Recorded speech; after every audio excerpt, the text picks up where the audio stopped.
the title on the pod and on YouTube is who will be the Patriots' next OC. So I feel like it's necessary that we start there because that's kind of where the talks are settling in here now. Mike Vrabel spoke with WEEI yesterday morning and mentioned that the Patriots were starting their coaching search yesterday.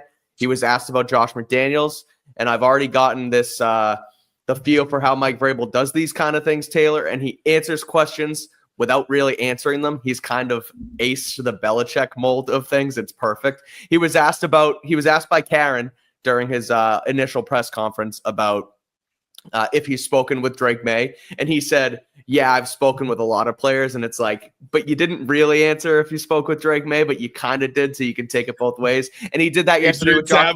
Have a coach who's wise to the media game. Exactly. Sure, I did not recognize your game. Back to normal, exactly. But he did the same thing yesterday when asked by Greg Hill about Josh McDaniels. He said, is Josh on that list? And he goes, yes, I have a long list. And it's like, well, you said yes, but did you mean Josh? It's good stuff, but it leaves it up to speculation. The other thing he said, it's going to take a couple weeks. So I ask you, where are you at? What do you think they should do? What do you think they will do? Let's just have an open conversation about the candidates. Gabe Pats asked, do we think they're going to cast a wide net? Do you think it's going to move quickly? Will it be done in a few days? I will say that from what Vrabel said, in general, it sounds like they're going to take things relatively slow. And he mentioned the playoffs. So that tells me that there's some guys in the playoff cycle that they want to bring in, not just for OC, but everything. So talk about it. What do you think about OC? Where do you think they should go with Drake May and company?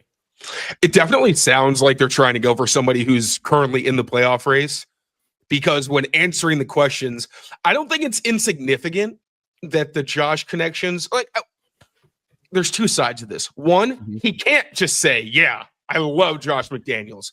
I really want Josh McDaniels, because as much as ownership has tried to make this, this rebuild 3.0 look like a total sham, I think that Mike Vrabel understands we can't just be going out here and making it very obvious that we have certain candidates that we strongly prefer.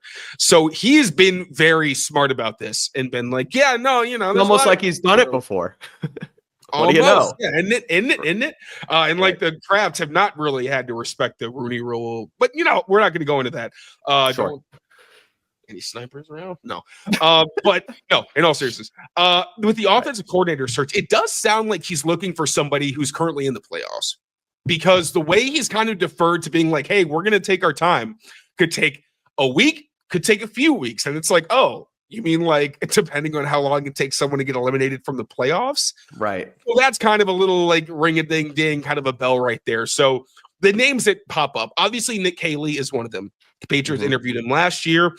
I think Nick Caley understood the situation that the Patriots are maybe in, because we heard so often from reports that came out recently that the Patriots process when they interviewed offensive coordinators wasn't terribly impressive.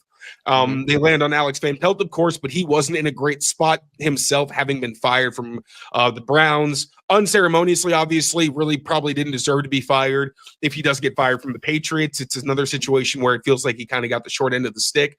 But they really stumbled into a guy who wanted another opportunity.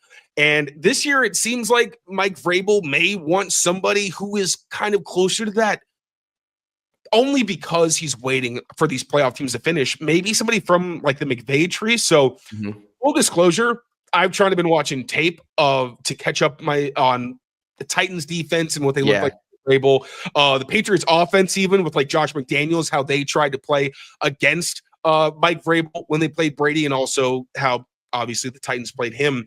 And also I've been trying to get ahead on the Senior Bowl, because newsflash, CLNS, at least Taylor's going to be at the Senior Bowl. That's going to be a lot of fun. So I've been trying to get ahead on that as well. So for the coaching stuff, especially because so much of this is tied to connections, right? Like you could go through the entire Titans staff, and a lot of people have, and I respect it, but my priorities have been elsewhere. So I'm kind of deferring to Mike Reese, who we know obviously is plugged in as anybody, has done a fantastic job. And he pointed out a couple of names. Obviously, Tommy Reese has been promoted to Browns offensive coordinator. Great for him. Somebody who people thought Mike Vrabel would potentially try to bring to the Patriots. I thought he was going to come to the Patriots, because why would you want to be the offensive coordinator for the Browns when their quarterback position is completely unsettled. But hey, Kevin Stefanski does a great job. I think he maybe just wants to be in another system that he's comfortable in and has already been solidified. Josh McDaniels, obviously at the top of the list. Another guy, Dave Ragon, first Tennessee Titans wide receivers coach from 2011 to 2012, was promoted to quarterbacks coach in 2013. So experience with different positions, very important. He was with the Washington offensive quality control coach in 2015, moved on to be the quarterbacks coach for the Bears from 2016 to 2019, promoted to passing game coordinator for the Bears in 2020, then moved on to be the Falcons offensive coordinator for 2021 to 2023 under, of course, Arthur Smith, who was the offensive coordinator for the Titans. And then he was the Rams quarterbacks coach from 2024 until the present. We'll see what happens with him. Another coach to watch out for, Tim Kelly. Now, he was with the Titans as the passing game coordinator back in 2022, was also the offensive coordinator for the Texans back in 2021, and the offensive coordinator and quarterbacks coach in 2020. Pretty extensive history in Houston, so clearly overlap with both Bill O'Brien and Mike Vrabel. Then from Tennessee, went on from being the passing game coordinator in 2022 to the offensive coordinator in 2023. Currently, he is the Giants tight ends coach. So if Mike Vrabel wants to bring a guy who was already an offensive coordinator in that Tennessee offense, obviously wasn't an offensive coordinator under him, but could potentially bring in Tim Kelly. So those are some names to kind of throw out there. Defensive coordinators are a little bit more shaky. I'll come out tomorrow with some of those names because they're not quite as clear cut. But there's a question about the DCs in here too. We can hit it quick. But like you said, we'll talk more about that tomorrow as well. Exactly. So really, Josh McDaniels still at the top of my list. But if you're talking about familiarity, Dave Ragon, Tim Kelly seem like names definitely look out for. Couple more I'll throw out there. I mentioned Chad O'Shea originally. I don't remember if he was the play call. He must have been the play caller in Miami when he was there as OC under Brian Flores for a year. He ended up getting fired. But he was now with Cleveland as an assistant there, worked with Vrabel. He was here for a long time, their wide receivers coach. Wouldn't be surprised if they brought him in for at least a discussion on the staff, whether that's OC or not.